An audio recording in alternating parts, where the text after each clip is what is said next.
Have you ever wondered why really, really smart people, maybe even you, get totally fooled by things that seem so obvious later on? Well, today we're digging into the sneaky cognitive blind spot that makes all of us vulnerable to getting deceived. And I'm going to give you a simple, powerful tool to start seeing what almost everyone else misses. So let's start with this quote. It's from a four-star general, a former Secretary of Defense. And he's talking about why he was on the board of Theranos, one of the biggest corporate frauds in modern history.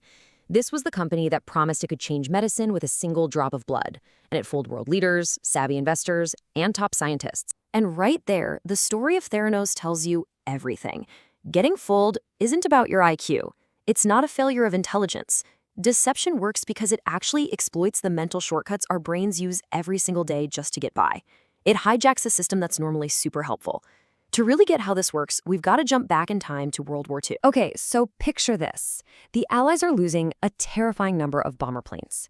They needed to add armor to protect them, but armor is heavy. You add too much, the plane is too heavy to fly effectively.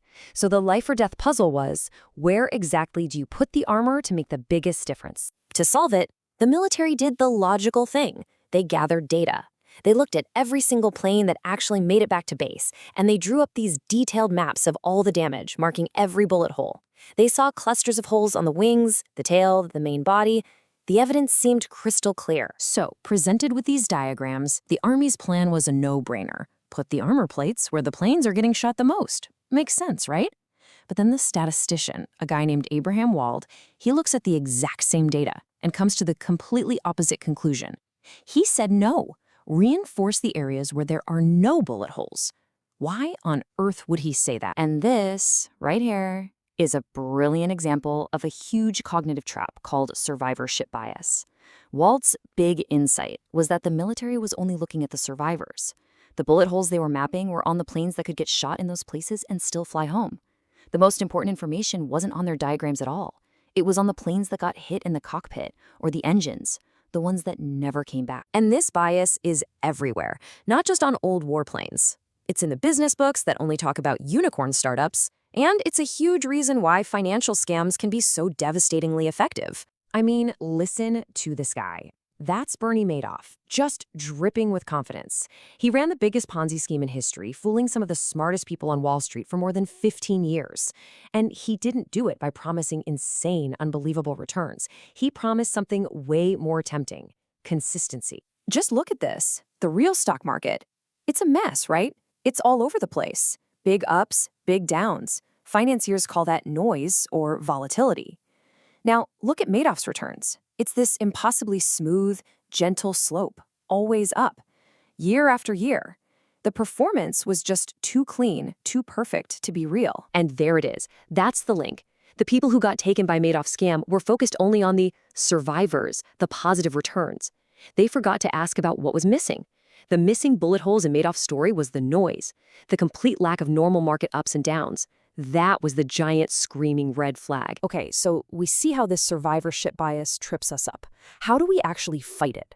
How can you train your brain to automatically look for the missing bullet holes or the missing financial noise? Well, thankfully, there's a really simple mental tool for it. It's called the possibility grid. Think of this as your personal antidote to survivorship bias. It's just a simple 4-box grid, a 2x2 table that forces you to look past the one shiny success story you're being shown and see the whole picture. Let's try it out. Imagine you see an online ad for some stock-picking genius. We'll call him Mr. Pink Shirt.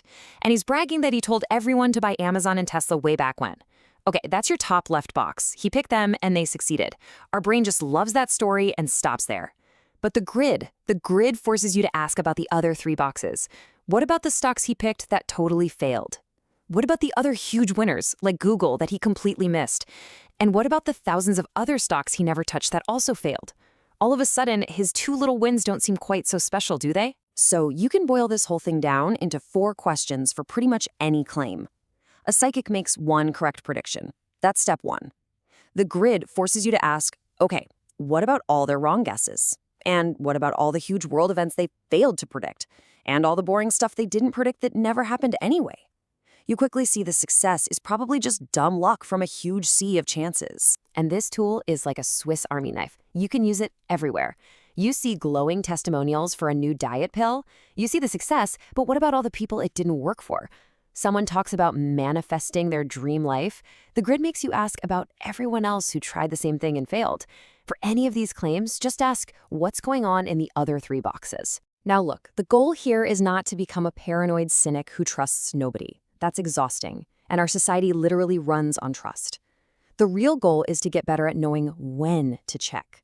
It's about spotting those situations where a story sounds a little too perfect, or the stakes are really high, and realizing that's the moment to pause and ask what's missing. So in the end, the big lesson is this.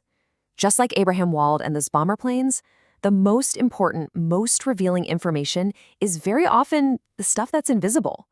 We have to train ourselves to look for the data that's been filtered out, the failures that have been swept under the rug, and the quiet alternatives that nobody's talking about. Learning to see what isn't there is a genuine superpower, and the possibility grid is the tool that helps you build it. So the next time you hear a perfect success story, ask yourself, what am I not being shown here? What will you check next?